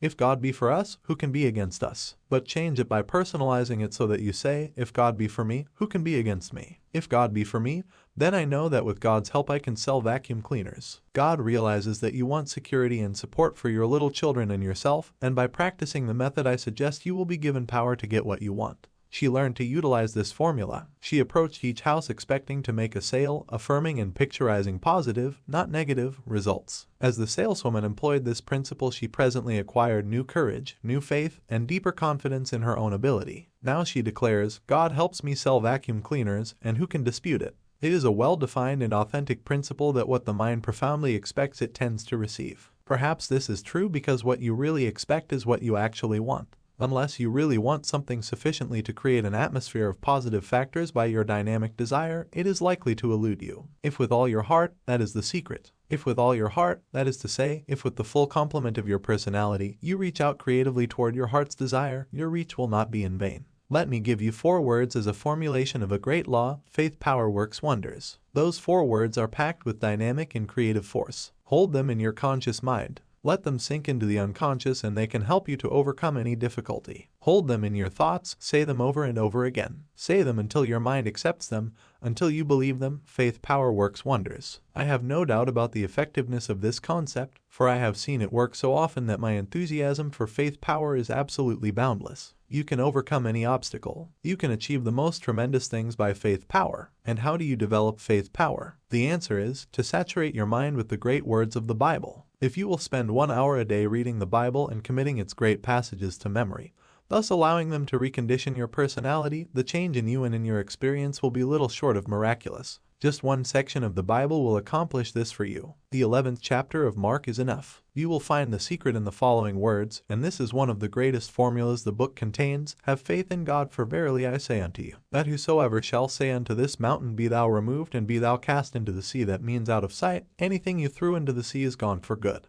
The Titanic lies at the bottom of the sea, and the sea bottom is lined with ships. Cast your opposition called a mountain into the sea, and shall not doubt in his heart. Why does this statement use the word heart? Because it means you are not to doubt in your subconscious, in the inner essence of you. It isn't so superficial as a doubt in the conscious mind. That is a normal, intelligent questioning. It's a deep fundamental doubt that is to be avoided, but shall believe that those things which he saith shall come to pass, he shall have whatsoever he saith. This is not some theory that I have thought up. It is taught by the most reliable book known to man. Generation after generation, no matter what develops in the way of knowledge and science, the Bible is read by more people than any other book. Humanity rightly has more confidence in it than any other document ever written, and the Bible tells us that faith power works wonders. The reason, however, that great things do not happen to some people is that they are not specific in their application of faith power. We are told, "Ye shall say to this mountain." That is to say, do not address your efforts to the entire mountain range of all your difficulties, but attack one thing that may be defeating you at the moment. Be specific. Take them one by one. If there is something you want, how do you go about getting it? In the first place, ask yourself, should I want it? Test that question very honestly in prayer to be sure you should want it and whether you should have it.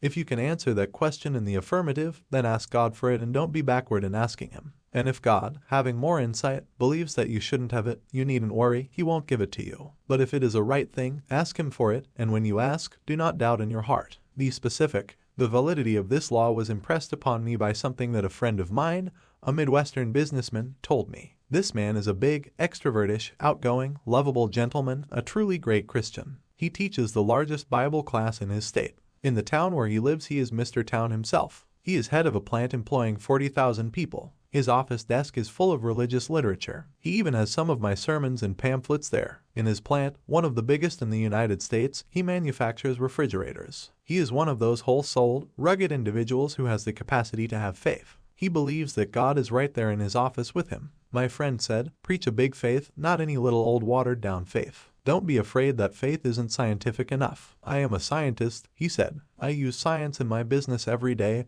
and I use the Bible every day. The Bible will work. Everything in the Bible works if you believe in it. When he was made general manager of this plant, it was whispered around town, now that Mr. is general manager, we'll have to bring our Bibles to work with us. After a few days, he called into his office some of the men who were making this remark. He uses language they understand, and he said, I hear you guys are going around town saying that now I am general manager, you will have to bring your Bibles to work with you. Oh, we didn't mean that, they said in embarrassment. He said, well, you know, that's a good idea, but I don't want you to come lugging them under your arms. Bring them here in your hearts and in your minds. If you come with a spirit of goodwill and faith in your hearts and minds, believe me, we'll do business. So, he said, the kind of faith to have is the specific kind, the kind that moves this particular mountain. Suddenly he said to me, did you ever have a toe bother you? I was rather astonished by that.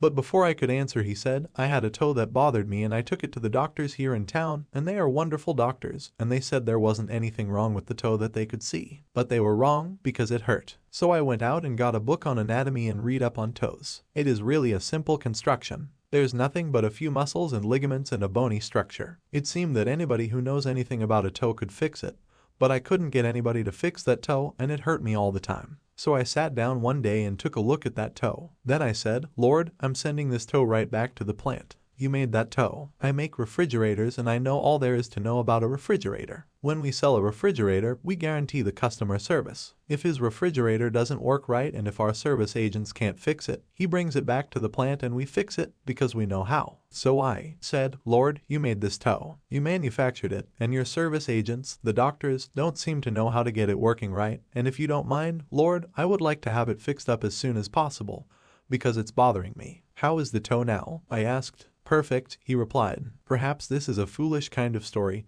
and I laughed when he told it, but I almost cried, too, for I saw a wonderful look on that man's face as he related that incident of a specific prayer. Be specific. Ask God for any right thing, but as a little child, don't doubt. Doubt closes the power flow. Faith opens it. The power of faith is so tremendous that there is nothing that Almighty God cannot do for us, with us, or through us if we let Him channel His power through our minds. So roll those words around on your tongue. Say them over and over again until they lodge deeply in your mind, until they get down into your heart, until they take possession of the essence of you. Whosoever shall say unto this mountain, Be thou removed, and be thou cast into the sea, and shall not doubt in his heart, but shall believe that those things which he saith shall come to pass, he shall have whatsoever he saith. I suggested these principles some months ago to an old friend of mine, a man who perpetually expects the worst. Up to the time of our discussion, never did I hear him say anything other than that things would not turn out right. He took this negative attitude toward every project or problem. He expressed vigorous disbelief in the principles outlined in this chapter and offered to make a test to prove that I am wrong in my conclusions. He is an honest man, and he faithfully tried these principles in connection with several matters and actually kept a scorecard.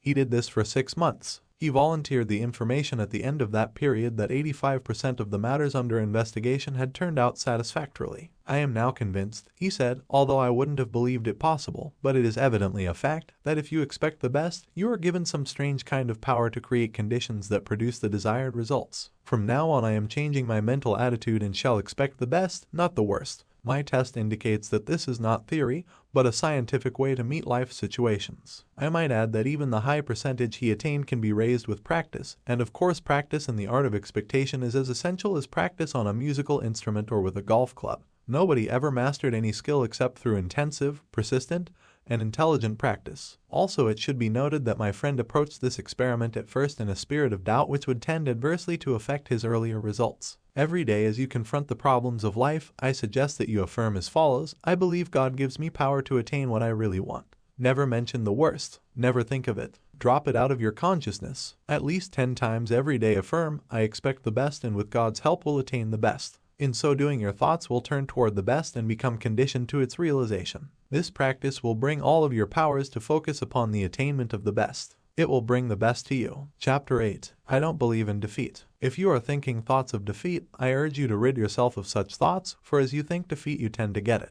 Adopt the I don't believe in defeat attitude. I want to tell you about some people who have put this philosophy into effect with excellent results and shall explain the techniques and formulas which they used so successfully. If you read these incidents carefully and thoughtfully and believe as they did and think positively and put these techniques into operation, you too can overcome defeats which at the present moment may seem inevitable. I hope you are not like an obstacle man of whom I was told. He was called an obstacle man because, regardless of whatever suggestion was advanced, his mind instantly went to all possible obstacles in connection with it, but he met his match and learned a lesson which helped to change his negative attitude. It came about in the following manner. The directors of his firm had a project under consideration which involved considerable expense and some definite hazards as well as success possibilities. In the discussions regarding this venture, the obstacle man would invariably say, and always with a scholarly air, now just a moment. Let's consider the obstacles involved. Another man, who said very little but who was respected by his associates for his ability and achievements and for a certain indomitable quality which characterized him, presently spoke up and asked, "Why do you constantly emphasize the obstacles in this proposition instead of the possibilities?" "Because," replied the obstacle man, "to be intelligent one must always be realistic, and it is a fact that there are certain definite obstacles in connection with this project." "What attitude would you take toward these obstacles, may I ask?" The other man unhesitatingly replied, "What attitude would I take toward these obstacles? Why, I would just remove them, that's all, and then I would forget them." "But," said the obstacle man, "that is easier said than done. You say you would remove them and then you would forget them. May I ask if you have any technique for removing obstacles and for forgetting them that the rest of us have never discovered?" A slow smile came over the face of the other man as he said, "Son, I have spent my entire life removing obstacles and I never yet saw one that could not be removed provided you had enough faith and guts and were willing to work. Since you want to know how it's done, I will show you." He then reached into his pocket and took out his wallet. Under the isinglass window was a card on which were written some words. He shoved the wallet across the table and said, "There, son, read that. That is my formula, and don't give me the song and dance that it won't work either. I know better from experience." The obstacle man picked up the wallet and with a strange look on his face read the words to himself. "Read them out loud," urged the owner of the wallet. This is what he read in a slow, dubious voice: "I can do all things through Christ which strengtheneth me." The owner of the wallet put it back in his pocket and said, "I have lived a long time and have faced a lot of difficulties in my time, but there is power in those words, actual power, and with them you can remove any obstacle." He said this with confidence and everybody knew he meant it. This positiveness, together with the facts of his experience which were known to all, for he was a remarkable man who had overcome many odds, and because of the further fact that he was not in any sense holier than thou, made his words convincing to the men around the table. At any rate, there was no more negative talk. The project was put into operation and, despite difficulties and risks, turned out successfully. The technique used by this man is based on the primary fact about an obstacle, which is, don't be afraid of it. Practice believing that God is with you and that in combination with Him you have the power to handle it. So the first thing to do about an obstacle is simply to stand up to it and not complain about it or whine under it, but forthrightly attack it. Don't go crawling through life on your hands and knees half defeated. Stand up to your obstacles and do something about them. You will find that they haven't half the strength you think they have. A friend in England sent me a book by Winston Churchill entitled Maxims and Reflections. In this book, Churchill tells of the British General Tudor, who commanded a division of the British Fifth Army which faced the great German assault in March 1918. The odds were heavily against him, but General Tudor knew how to meet an apparently immovable and undefeatable obstacle. His method was simple. He merely stood and let the obstacle break on him, and he, in turn, broke the obstacle. Here is what Churchill said about General Tudor. This is a very great sentence, and it is filled with power. The impression I had of Tudor was of an iron peg, hammered into the frozen ground, immovable. General Tudor knew how to stand up to an obstacle. Just stand up to it, that's all, and don't give way under it, and it will finally break. You will break it. Something has to break, and it won't be you. It will be the obstacle. You can do this when you have faith in God and faith in yourself. Faith is the chief quality you need. It is enough. In fact, it is more than enough. Use that formula which the businessman suggested and you will develop this brand of powerful faith in God and in yourself. You will learn to know yourself, your own ability, your power to do things. To the degree to which your attitude shifts from negative to positive, the mastery touch will come to you. Then, with assurance, you can say to yourself under any and all circumstances and mean it, I don't believe in defeat. Take the story of Gonzalez, who won the national tennis championship a few years ago in a grueling battle. He had been practically unknown, and because of wet weather he had not been able to perfect his game prior to the tournament. The sports writer of a metropolitan newspaper, in analyzing Gonzalez, said that there were certain defects in his technique, and gave it as his opinion that probably greater champions had played on the courts. However, he credited Gonzalez with a marvelous serve and a skillful volley. But the factor that won the championship, said the writer, was his staying power and the further fact that he was never defeated by the discouraging vicissitudes of the game. That is one of the most subtle lines I have ever read in any sports story. He was never defeated by the discouraging vicissitudes of the game. It means, does it not, that when the game seemed to go against him he did not let discouragement creep in nor negative thoughts dominate and thus lose the power needed to win. This mental and spiritual quality made that man a champion. He was able to face obstacles, to stand up to them and overcome them. Faith supplies staying power. It contains dynamic to keep one going when the going is hard. Anybody can keep going when the going is good, but some extra ingredient is needed to enable you to keep fighting when it seems that everything is against you. It is a great secret, that of never being defeated by the discouraging vicissitudes of the game. You may counter, but you don't know my circumstances. I am in a different situation than anybody else and I am as far down as a human being can get. In that case you are fortunate, for if you are as far down as you can get, there is no further down you can go. There is only one direction you can take from this position, and that is up. So your situation is quite encouraging. However, I caution you not to take the attitude that you are in a situation in which nobody has ever been before. There is no such situation. Practically speaking, there are only a few human stories and they have all been enacted previously. This is a fact that you must never forget. There are people who have overcome every conceivable difficult situation, even the one in which you now find yourself and which to you seems utterly hopeless. So did it seem to some others, but they found an out, a way up, a path over, a pass through. One of the most inspiring illustrations of this act is the story of Amos Parrish, who twice every year brings together hundreds of leading department store executives and style experts in two huge clinics held in the Grand Ballroom of the Waldorf Astoria Hotel in New York City. At these clinics, Mr. Parrish gives advice to the merchants and their associates on business trends, on merchandise, on selling methods, and other matters important to the conduct of their business. Having attended a number of the clinics, however, I am convinced that the greatest values Mr. Parrish transmits to his customers are courage and positive thinking, a deep belief in themselves, and the confidence that they can overcome all difficulties. He seems a living example of the philosophy which he teaches. As a boy he was sickly. Moreover, he stuttered. He was sensitive and a victim of an inferiority complex. It was thought that he would not live because of his weakened physical condition, but one day Amos Parrish had a spiritual experience. Faith dawned in his mind, and from then on he knew that with the help of God and the utilization of his own powers he could achieve. He developed a unique idea of service to businessmen, and so highly do they rate it that they are willing to pay large fees to attend a 2-day session twice a year under the business wisdom and inspiration of Amos Parrish. To me it is a moving experience to sit with that big crowd in a hotel ballroom and listen to A.P., as he is affectionately called, talk positive thinking to those important businessmen and women. Sometimes he has the greatest difficulty with his stuttering, but he is never discouraged. He refers to it frankly and with a sense of humor. One day, for example, he was trying to say the word Cadillac. He tried several times and was unable to get it out, and finally did so with a powerful effort. Then he commented, I can't even say CCC Cadillac, let alone buy one. The audience roared with laughter, but I noted that they looked up at him with affection written on their faces. Everyone leaves a meeting at which he speaks with the conviction that they, too,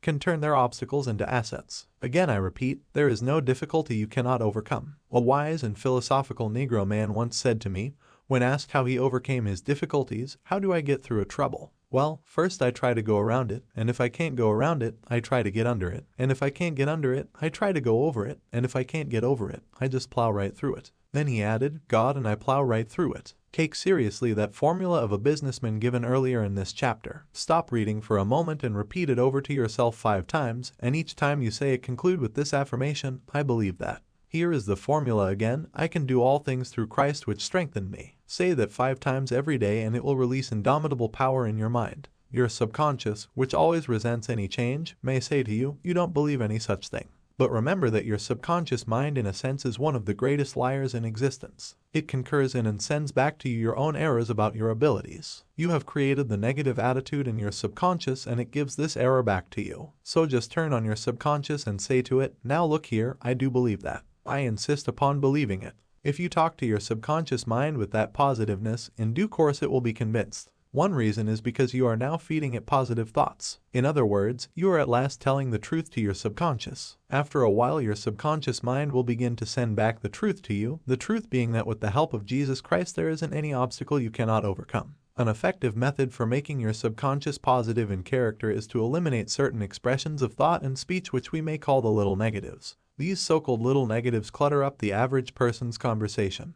And while each one is seemingly unimportant in itself, the total effect of these attitudes is to condition the mind negatively. When this thought of little negatives first occurred to me, I began to analyze my own conversational habits and was shocked by what I found. I discovered that I was making such statements as, I'm afraid I'll be late, or I wonder if I'll have a flat tire, or I don't think I can do that, or I'll never get through this job. There's so much to do. If something turned out badly, I might say, oh, that's just what I expected. Or, again, I might observe a few clouds in the sky and would gloomily state, I knew it was going to rain. These are little negatives to be sure, and a big thought is of course more powerful than a little one, but it must never be forgotten that mighty oaks from little acorns grow. And if a mass of little negatives clutter up your conversation, they are bound to seep into your mind. It is surprising how they accumulate in force, and presently, before you know it, they will grow into big negatives. So I determined to go to work on the little negatives and root them out of my conversation. I found that the best way to eliminate them was deliberately to say a positive word about everything. When you keep asserting that things are going to work out well, that you can do the job, that you will not have a flat tire, that you will get there on time, by talking up good results you invoke the law of positive effects and good results occur. Things do turn out well. On a roadside billboard I saw an advertisement of a certain brand of motor oil. The slogan read, a clean engine always delivers power. So will a mind free of negatives produce positives, that is to say, a clean mind will deliver power. Therefore flush out your thoughts, give yourself a clean mental engine, remembering that a clean mind, even as a clean engine, always delivers power. So to overcome your obstacles and live the I don't believe in defeat philosophy,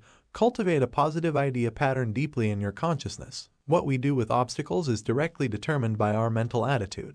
Most of our obstacles, as a matter of fact, are mental in character.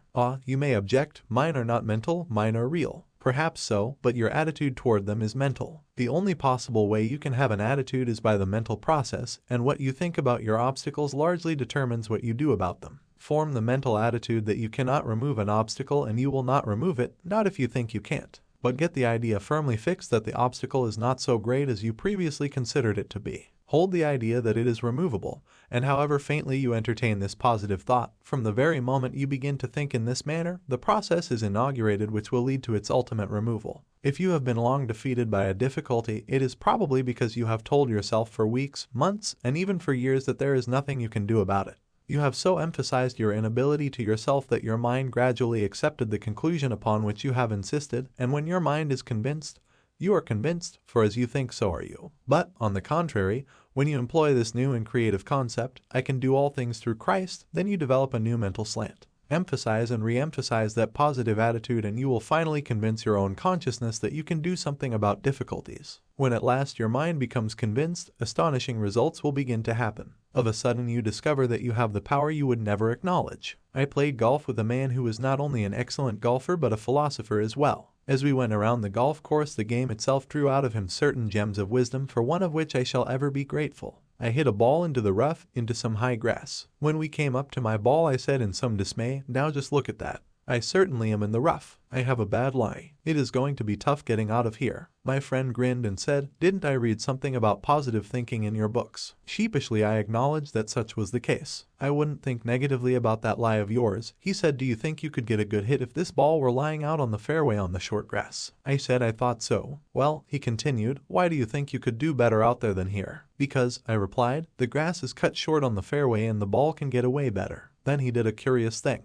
Let's get down on our hands and knees, he suggested, and examine the situation. Let's see just how this ball does lie. So we got down on our hands and knees, and he said, observe that the relative height of the ball here is about the same as it would be on the fairway, the only difference being that you have about 5 or 6 inches of grass above the ball. Then he did an even more whimsical thing. Notice the quality and character of this grass, he said. He pulled off a blade and handed it to me. "Chew it," he said. I chewed, and he asked, "Isn't that tender?" "Why, yes," I replied. "It certainly does seem to be tender grass." "Well," he continued, "an easy swing of your number 5 iron will cut through that grass almost like a knife." And then he gave me this sentence which I am going to remember as long as I live, and I hope you will also. "The rough is only mental." In other words, he continued, it is rough because you think it is. In your mind you have decided that here is an obstacle which will cause you difficulty. The power to overcome this obstacle is in your mind. If you visualize yourself lifting that ball out of the rough, believing you can do it, your mind will transfer flexibility, rhythm, and power to your muscles, and you will handle that club in such a manner that the ball will rise right out of there in a beautiful shot. All you need to do is to keep your eye on that ball and tell yourself that you are going to lift it out of that grass with a lovely stroke. Let the stiffness and tension go out of you. Hit it with exhilaration and power. Remember, the rough is only mental. To this day I remember the thrill, the sense of power and delight I had in the clean shot that dropped the ball to the edge of the green. That is a very great fact to remember in connection with difficult problems. The rough is only mental. Your obstacles are present all right. They are not fanciful, but they are not actually so difficult as they seem. Your mental attitude is the most important factor. Believe that Almighty God has put in you the power to lift yourself out of the rough by keeping your eye firmly fixed on the source of your power. Affirm to yourself that through this power you can do anything you have to do. Believe that this power is taking the tension out of you, that this power is flowing through you. Believe this, and a sense of victory will come. Now take another look at that obstacle that has been bothering you. You will find that it isn't so formidable as you thought. Say to yourself, the rough is only mental. I think victory, I get victory. Remember that formula. Write it on a piece of paper, put it in your wallet, stick it up on your mirror where you shave each morning, put it over the kitchen sink, put it on your dressing table and on your desk. Keep looking at it until its truth drives into the depths of your consciousness, until it permeates your whole mental attitude, until it becomes a positive obsession. I can do all things through Christ which strengtheneth me. What may seem to be a difficult proposition is, as I have pointed out, hard or easy in proportion to how we think about it. It may be said that 3 men vitally affected the thought processes of Americans, Emerson, Thoreau, and William James. Analyze the American mind even to this late date, and it is evident that the teachings of these 3 philosophers combine to create that particular genius of the American who is not defeated by obstacles and who accomplishes impossibles with amazing efficiency. A fundamental doctrine of Emerson is that the human personality can be touched with divine power and thus greatness can be released from it.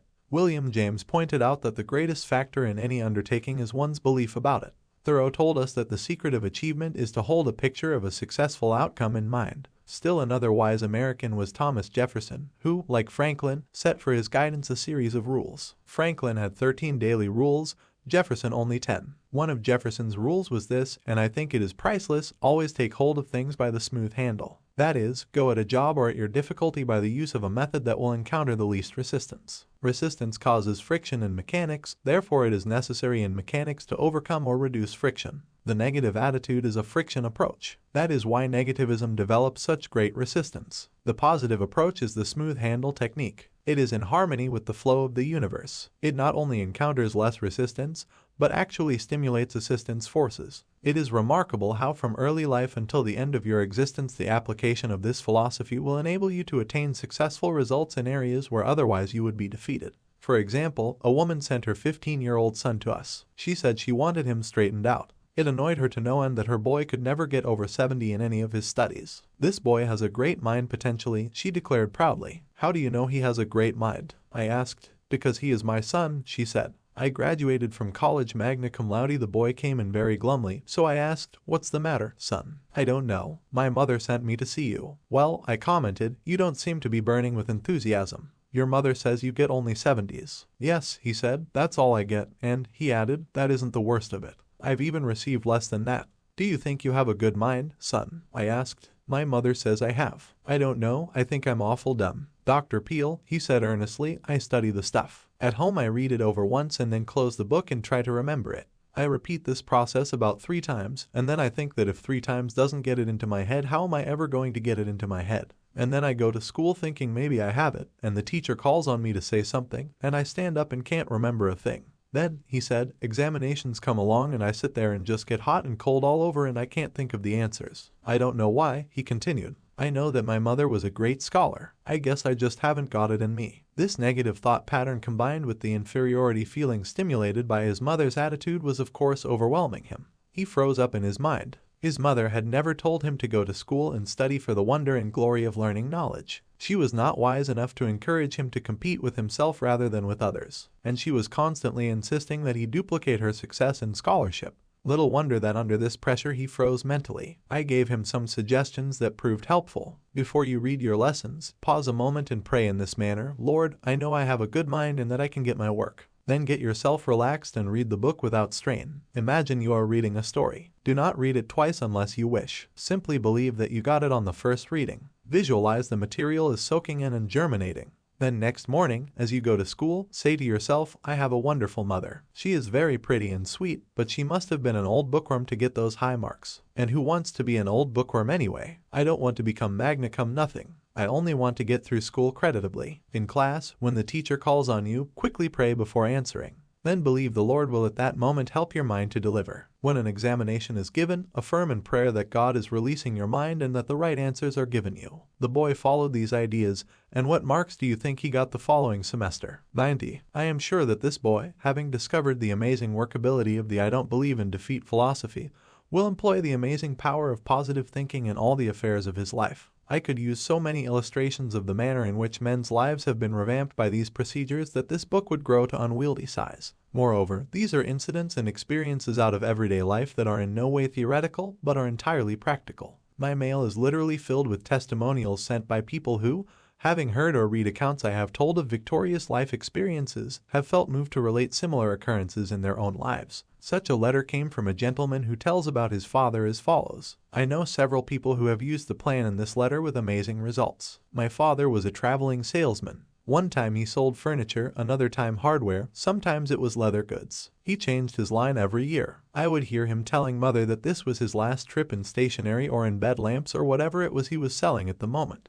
Next year everything would be different, we would be on easy street. He had a chance to go with a firm that had a product that sold itself. It was always the same. My father never had a product that sold. He was always tense, always afraid of himself, always whistling in the dark. Then one day a fellow salesman gave father a copy of a little 3-sentence prayer. He was told to repeat it just before calling on a customer. Father tried it, and the results were almost miraculous. He sold 85% of all calls made during the first week, and every week thereafter the results were wonderful. Some weeks the percentage ran as high as, and father had 16 weeks in which he sold every customer called on. Father gave this prayer to several other salesmen, and in each case it brought astounding results. The prayer my father used is as follows: I believe I am always divinely guided. I believe I will always take the right turn of the road. I believe God will always make a way where there is no way. The head of a small firm who had a great many difficulties in establishing his business told me that he was immeasurably helped by a technique which he invented. He had trouble, he said, with the tendency to blow up a small difficulty into a seemingly insurmountable obstacle. He knew that he was approaching his problems in a defeatist attitude, and had common sense enough to realize that these obstacles were not so difficult as he made them appear to be. As he told the story, I wondered if he did not have that curious psychological difficulty known as the will to fail. He employed a device which reconditioned his mental attitude and after a time had a noticeable effect on his business. He simply placed a large wire basket on his office desk. The following words were printed on a card and wired to this basket: with God all things are possible. Whenever a problem came up which the old mechanism of defeat began to develop into a big difficulty, he threw the paper pertaining to it into the basket marked with God all things are possible and let it rest there for a day or two. It is queer how each matter when I took it out of that basket again didn't seem difficult at all, he reported. In this act he dramatized the mental attitude of putting the problem in God's hands. As a result he received power to handle the problem normally and therefore successfully. As you finish this chapter please say the following line aloud: I don't believe in defeat. Continue to affirm that until the idea dominates your subconscious attitudes.